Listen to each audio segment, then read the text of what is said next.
Hi, I'm Chris Januszewski, and welcome to the Rebellious Times Podcast. Today, I'm delighted to introduce you to Mark Stearns, CEO of Custom Box Agency, and another Austinite. How are you doing, Mark? Chris, I'm doing great. How are you doing? Doing great, thanks. Thank you very Yeah. much for taking the time to join today. Sorry, my voice sounds a little husky here. Got something going on with the change in the weather in Austin. Yeah, I know. I feel it too. Good stuff. So you're an entrepreneur. You're in Austin, same place I live. You're doing something very different. Obviously, this is an episode for our Rebellious Times podcast agency series. But you're doing something very specific and unique and very interesting. So, love to learn about you and tell us about Custom Box Agency and what you're up to there. Sure. So I'm Mark. I'm from Austin, Texas. I grew up in Montgomery, Alabama, and just being like born and raised in that city. You were kind of taught that there was just one natural progression to life, and that was you go to college, you get the job, you go to grad school. After grad school, you get the big job, and you get the house with the white picket fence, and so be it life. And I used to joke and say I was the poster child of corporate America because I went all out with every job that I did. I had one career from undergrad to business school and one job from business school to starting a business. But you get to this point in life that the year was 2012. I just got my MBA at Duke, started working at Deloitte Consulting, a really big consulting firm. I was $165,000 in student loan debt. And if you know anything about corporate consulting, you live this road warrior lifestyle where you literally wake up. I had a cab pick me up every single Monday at 4:45 a.m. to take me to the airport, would fly out to my clients, and then at the end of the week, come back to Austin and rinse and repeat it again. That was my life. And you just get to this moment to say, this can't be it. How long were This you can't doing? be the game. How many Yeah. years were you living this road warrior lifestyle? 6 years, which is crazy. They usually say attrition is about 2 years people make it. I did 3x that. And so here's the reality, because I go all out on everything I do. I loved it. I had no quality of life, but got exposed pretty early on to digital marketing. I went to a conference I had no business being at. It was Mind Valley's A-Fest. And something called me. I came across like a YouTube video about it, and it was the first time I met entrepreneurs. It was the first time I met digital marketers. It was the first time that all these people in this Tim Ferriss 4-Hour Workweek book, these are people living that story. And I'd never known that was a reality. So it kind of just broke this bubble of the world that I lived in. And it took me until 2018 to finally find the courage to leave corporate America and like scratch this itch, because I've always had this inner desire to be an entrepreneur. And, I did that in 2018, a moment in time where I felt that if I stayed at Deloitte, the feeling I had is that it would actually kill me, because the lifestyle is so just heavy on the go. In some ways, it could be a little toxic. And so quit that job with no plan, had no idea what I would do. I just knew that if I let go of corporate America and went all in on becoming an entrepreneur, I would free up the mental capacity to be able to create again. And where Custom Box Agency came to life was, it was never meant to be the business at all. It came to life because every time I would buy a product or join a mastermind or join a community, and I'd spend all this money, it felt like the business owners wanted me to run through hoops just to get started with their products and services. And I just kept saying, I just wish you would send me everything I would need. So if I received a box that had everything inside it, then I could hit the ground running right away. Otherwise, there's this obstacle that you get in this mindset of someday I'll get around to it. And someday for a lot of us never comes. And so that's really where a lot of this started. Was we started launching products, and every time we launch a product, I wanted to produce something physical to send with it to provide a better experience, not knowing that I was laying the groundwork for what would be Custom Box Agency. And then people just kept saying, how are you creating these experiences? How are you creating these physical products? And it wasn't until COVID that I finally made the decision, okay, there's something here. I'm going to go all in on this. And that one pivot of just focusing exclusively on the boxes and the campaigns that we were building out really moved the needle and changed everything for me. And it allowed me just to put all my blood, sweat, and tears into this concept of how can I help businesses thrive better, set their people up for success better by creating these physical experiences that complemented what they were trying to achieve with their customers. So that's really where this all started. And it's just evolved since. It's been amazing. Love it. So just to kind of recap on what Custom Box Agency actually does, you help businesses. What types of businesses? Who are your ideal Yeah, customers? it's a great question. We have worked across so many different verticals because our product is that versatile. So we've worked from people, not only coaches and course creators and consultants, but we've also worked with doctors, lawyers, chiropractors, you name it. We built board games. So there's so many different use cases. But what we anchor on here is every business, if you are serving customers, clients, members, students, whoever you're serving, they go through a degree of a customer life cycle, 3 phases. You acquire, you onboard and deliver, and then you retain. We can build out 3 different types of campaigns with our product based on those 3 goals. If your goal is acquisition, how people find you and buy your products and services, that's one experience. If it's onboarding and delivery, how do we look at the systems of how you deliver your services and optimize that so people get results faster? Or retention is about lifetime value. What's the next journey, or how can I recognize and celebrate people? So, based on that simple framework, that is what we anchor all the experiences on when we're working with clients in these businesses. Literally, we will learn, what are you trying to do? What's success look like? And let's build an original product that is physical, that complements what you're doing.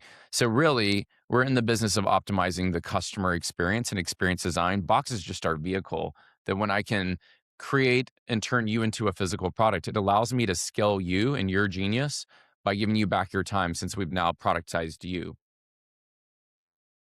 Brilliant. And in your background, we had a little conversation before the podcast today. Each one of those squares, except maybe for the insider one, maybe the insider is a client too, but each one is an example of work that you've done, an experience that you've created for a client. Am I right? That's correct. And actually, Insider was 3 boxes. Oh, One of the okay. strategies that's really powerful is, I may send you at the beginning of a journey box 1 of 3, meaning now we've created this open loop that if you want to complete the series, you need to keep playing the game to get box 2 of 3 and 3 of 3. This client here with the Insider was a trilogy set that if you got the first box, you just got, it said N on it. And as you collected the other boxes and had it on your bookshelf, it would spell out the full name of the program. And so this is kind of why you see behind me it separated across 3 tiles. That is so cool. And so somebody received, and the whole boxing experience. I think if I think of a boxed experience and a company that's done their very best to perfect it, obviously Apple would be one, right? When you receive the Yeah. phone, everything about the experience of getting the phone out and the packaging is very well thought through. What would be examples of things that would go in these boxes? Yeah, there's certain things that we look at. So packaging alone, you can do any style of packaging. A lot of people love the suction of a linen base box, which is what the Apple iPhone comes in. Some Yeah. people love the display mailer, magnetic box, drawer boxes. There's endless amounts of styles. And so that's kind of what's fun, is it becomes our playground. To your question about what goes into a box, there's a certain formula that we want to see in every box. The first thing is a welcome letter in there that just kind of reiterates, this is the product you purchase and why you purchased it and the journey you're about to go on. I love to have a getting started guide, which is think of it as a brochure, a multi-page brochure that kind of sums up the core program they bought, but then your universe as well. We want to seed all the different ways that you can support them. So it's a really powerful sales and seeding piece, as well as just preparing people for the journey that they're about to go on. The third piece we love to see is some type of journey map or game board. Think of it as a one-pager that provides the summary of what it's like going through your product, service, or your program. Something you can hang up on the wall, you can gamify it, but it's something that shows people, we have a recipe. Just follow our recipe and you will get the result. And then beyond that, it's all the tools and resources that you need for that. So if you need a workbook, a planner, a journal, cards, anything, action, action cards, checklists. We'll produce all the elements that would go inside the box to make sure people have everything they need. So that's a lot of what we look at. Is it's not swag in the sense of, oh, we're just going to get a hat, t-shirt, sunglasses, and slap a logo on it. This is truly engineering the pieces needed to help people have better results with your products or services. Love it, love it. And so in in creating something that's, you might say, disruptive, that's new to the market, um, it's a little different from, say, a client thinks they need SEO, for example, or paid search, and they'll go to an SEO company and they'll look for it online, and compare providers and, run a campaign. This is a little bit different because it may be that some of your ideal clients out there don't actually know that your solution exists. Yeah. How do you engage? Do you work with other agencies as part of broader campaigns, or how do you reach your customers? Yeah, this is one of the biggest challenges that we face in starting this business is that everyone, we have a file folder in our head to help us understand what is this and what is this like. And with what we do with these box experiences, there's not a lot of other players out there that do what we do the way we do it. So when I say let's build a box experience, it's funny to see a lot of people look back at me and they don't really know what it is until you physically hold one of our products. And so what grows our business the most? One, I'm part of a lot of masterminds and different networks where people can interact with me and see me. So we get a lot of business through masterminds and different networks. Two, I get on a lot of stages and kind of showcase our genius and like kind of what we bring to market. And the other areas is just for me, when a box drops in market, when a client does a big launch and it gets released in market, um, when people receive it and touch it and physically interact with it, that draws new business for us as well because they look at this and say, who did this and how can we do this too? Okay. But what's a lot of fun is going out to dinner and having a conversation with someone and they'd mention, oh, you do boxes like this box. I saw an ad for this box and it would be one of our boxes. And so that's always fun. People receive it not even knowing it's ours. I love it. Yeah. Absolutely love it. And it's interesting because we're in this world where everything is kind of steering towards digital. It has been for a long time, right? And, even, people do Zoom calls. Face to face is becoming less and less. Everything we do and buy, we buy it online. We don't get to touch it. And so to actually bring this back and the physical experience, I think is super cool. I think it's so needed today too, especially as we go more and more deeper down the AI rabbit hole. You're seeing this rise of not only exponentially amounts of content, but you see this rise of digital distrust. And with that, people are constantly saying, is this video I'm watching real? Is this email I'm receiving? Is the person I'm interacting with real? I think that when you lose sight of the human touch, that connection, that physical, we yearn for it even more. And so I think you're going to see this rise that physical products as an enabler to AI and digital is only going to get more relevant. Yeah. Rise of the analog, right? Rise of the analog. I'm here for it. Come back. Resurrection of the analog. Okay, brilliant. So in terms of the differentiation, how do you position yourselves with clients? Me with us, Yeah. a lot of what we do is it's really focused on product development and thinking through how do I take your genius and what you already are doing again and again and packaging it in a way that it makes you scalable without using your time. And so that's one of the things we look at. The second thing we look at is, do you have a clearly defined definition for success?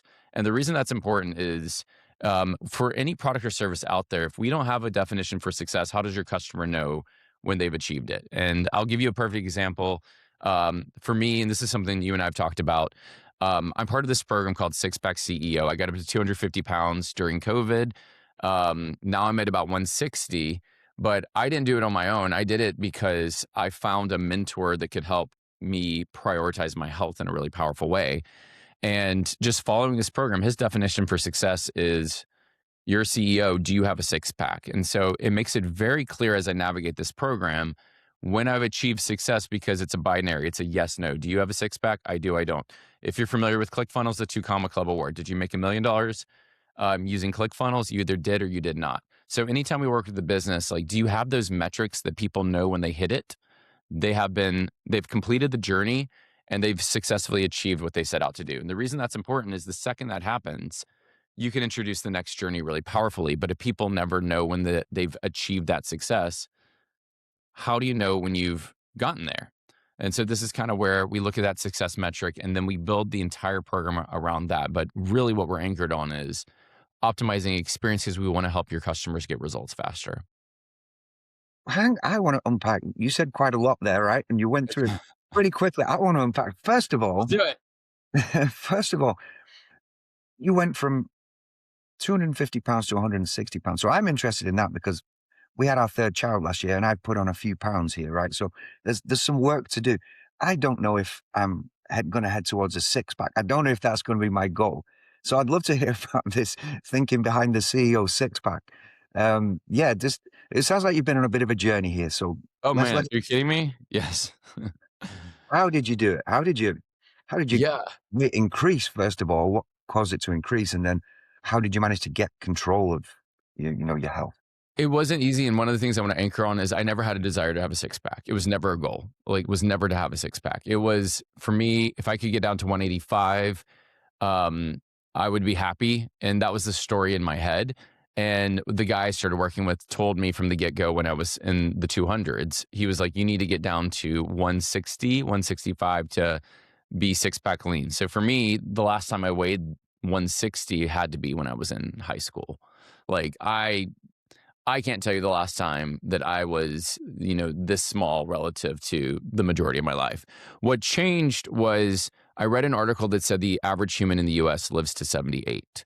And at the time of reading that article, I was 39. So it was this moment of, oh my gosh, like 78 is the average based on this statistic. I'm 39. I'm at the midpoint of life. And being on the brink of turning into my 40s, and now I'm into my 40s, it was this wake up call that I needed. What was that?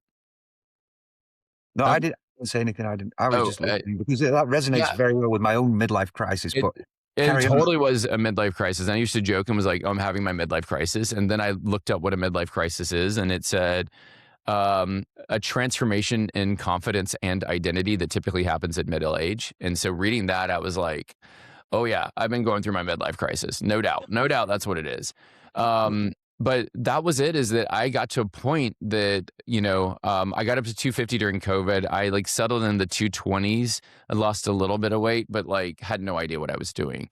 And so it was a point that I was like, I need to ask for help. And I found this person and joined his program. And the coolest thing that they did was they were like, we do the thinking, you be the CEO, we do the thinking around your health. And what I realized was I thought I knew after 40 years on this earth how to be healthy, and I had no idea how to be healthy. And so it started with blood work. I had to do a full body panel. They were able to see the deficiencies that I had, and then they were able to put me on a supplement regime to balance out those deficiencies. So all of a sudden I'm like, okay, this is how I'm supposed to feel, which I had no idea. But the second you get all those, it's like some sort of vitamins, or what sort of? Mostly vitamins. Yeah. It was almost like they gave me a whole protocol of different vitamins, and every 6 months you have to take do a new full blood panel, and then they'll update your supplements based on it. So, it's anything from multivitamin and fish oil to, magnesium at night. Sometimes there could be like a vitamin D, depending on what's going on, if I'm a little deficient in vitamin D, but it's just supplementation that you can get on Amazon.com. Nothing special. You could just buy the brands on Amazon, and they kind of gave me that protocol. So I went from taking 0 supplements, not even a multivitamin. I don't even take aspirin or Tylenol, to now having this regime of, things that I take morning, noon, night, and pre-bedtime. How many pills are you popping in a day? That's a good question. I mean, it probably is somewhere about 15, if I had to guess. About 15. But you feel the difference, though. You can actually. Absolutely. Like, I think that there's a lot of things that I didn't realize was because you don't know what's going on in your body until you kind of get those like results, and you may feel fine or feel off, but like I can't be a big enough advocate to go do a blood panel. And it's just something I didn't do. But like to have that as something to have as a baseline of what's going on in my body, really, really powerful. And that was just one part of it. The other part is they gave me a Fitbit. They said you had to do 10,000 steps minimum a day, which early on sounds like a lot, but once you get in routine, I hit 10,000 steps pretty quickly. And then they give you your workouts. You are only allowed to work out 3 days a week. You have to have 24 hours between working out. And so all the workouts were about 35 minutes long. They were super easy to do. So it was amazing to think all these stories that I had on how to be healthy, they had this perfect recipe and this perfect protocol. And this is why, like even in Custom Box Agency, why we stress these kind of components in terms of how you think about delivering your products and services, because they had a formula and all I needed to do was follow their formula. And like the weight just started to come off, muscle started to come on, everything was so much different. And just like how I feel in my skin now versus how I did then, I sometimes don't even recognize myself from the journey that I've been on. But one of the greatest gifts I could have ever given myself. And, our health is our foundation. So for me, it's been a cool journey to be afraid of going into my 40s to now feeling like this is going to be the best decade of my life. Yeah, I love how you've taken control of your life, and obviously, as a CEO, um, a lot of times CEOs are working every hour God sends, right? It's difficult to fit in time for work, for exercise. And so the first thing a CEO who's out of shape might think is, am I going to be able to find the time to do all the exercise that I'm going to be told to do? But 3 days a week, 35 minutes plus steps, which you can kind of roll into your daily routine. It Yeah. sounds kind of doable. Totally doable. I mean, it was one of those that was so much easier than I thought it would be because I tend to overthink everything. But you're totally right. Like I could not believe how much easier this program was versus anything else today. Because there'd be days I would just go to the gym and just throw weights around, but not with a clear plan. And like they give you your workouts every 8 weeks, they update the workouts, and so that's where it was just they took away a lot of the pressure, so I could just be the CEO. And here's the other thing for anyone who's listening, like I lost all motivation to even going into the gym. So like the desire to get into the gym before I started this program, like it just I was so unmotivated. It was Yeah. amazing how following this program within the first 30 days, it reactivated this love to go to the gym. So now, even as a CEO, going to the gym to me is therapeutic. It's relaxing. It's my time. And so my relationship with the gym is I love it. I love the feeling of it. I love doing it. But it didn't start that way until I got into this program. I found that love as a result of someone having a really good program and system to follow. Yeah. Yeah. I totally get where you're coming from. So obviously into my 40s, and I've always been active. I've always gone to the gym, done exercise, done martial arts, what have you.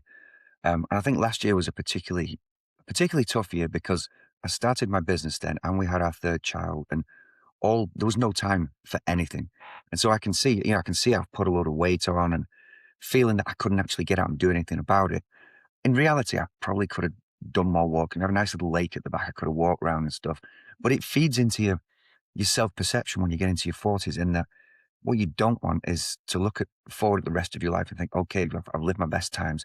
It's all kind of downhill from here. I'm going to, get out of weight, and things are going to stop working. And, mobility is a huge thing, you know, but all these things you can work on it. And, you don't have to just kind of give up and accept, oh, I'm getting older. That's it. The good times are in the past. Like, you can put work in, enjoy it, and still be physically feel strong and healthy and full of energy. But you just have to focus on getting a plan together. Yeah. And a different perspective, just to add to it, where like this was my breakthrough in this journey. Have you ever heard the saying, you're only as good as your weakest link? Right. And so if you've ever had a team, you have a weak link on a team, whether it's a sports team, whether it's a business team, it's one of those things that we've had people that were rock stars at one chapter of Custom Box Agency, but as the business evolved, did not evolve and they became a weaker link. And you start to realize that, when you cut out these weak links, the business rises or whatever it is, the team morale rises. And leveraging that same insight, if we're only as good as our weakest link, if I'm made up of personal, which is your love and relationships, your friends, and professional, your career and how you make money, and self, body, sleep, rest, meditation, nutrition, fitness, anything that's in kind of in this domain. If you have these three tiers of personal, professional, and self, if my body I'm treating only good enough, but I want my business to be world class, the best my business can be is good enough because these three elements are so interconnected. And so this was kind of the theory that I have, is that I love my business and I want to be able to take my business to the next level, but I'm not taking care of my body. And so this amazing thing that happened was when I started focusing on body and like taking really care and optimizing my health and myself, it had a direct impact on my business and my personal relationships. So all of this is interconnected. And so this is like it's one of those things that if I was looking at an entrepreneur, if you're like stuck in your business or stuck in your relationships, spend some time pulling yourself up to the next level because I guarantee you it's going to affect those other domains too. I love this advice. Yeah. Thank you so much for that. Right, right. It's been a pleasure having you on on the show today. I'd love Yeah. to maybe finish off. Just tell us again who should be thinking about reaching out to you for custom box agency, and how to get hold of you in the business. Yeah. No, if you're a business owner and you are looking for ways to streamline and scale what it is that you're trying to do, and really take that experience to the next level, physical products, especially in this age of AI, is just one of the most untouched and biggest opportunities out there. So reach out to us. There's a lot of strategy in what we do, but the best place to find us is go to customboxagency.com, book a free consultation, meet with me or a member of my team. We just want to learn what you're doing. We're happy to guide you in the right direction. But that's the best place. And you can always find me on LinkedIn or Facebook. Feel free to hit me up. Wonderful. Thanks so much, Mark. I look forward to, in fact, we're going to catch up soon. As soon as we finish this call, we're going to schedule time. So maybe I can come and do a 10,000 step walk with you. Yeah, I love it. I love it. Yeah. So no, appreciate it, Chris. And thank you for having me. Take care.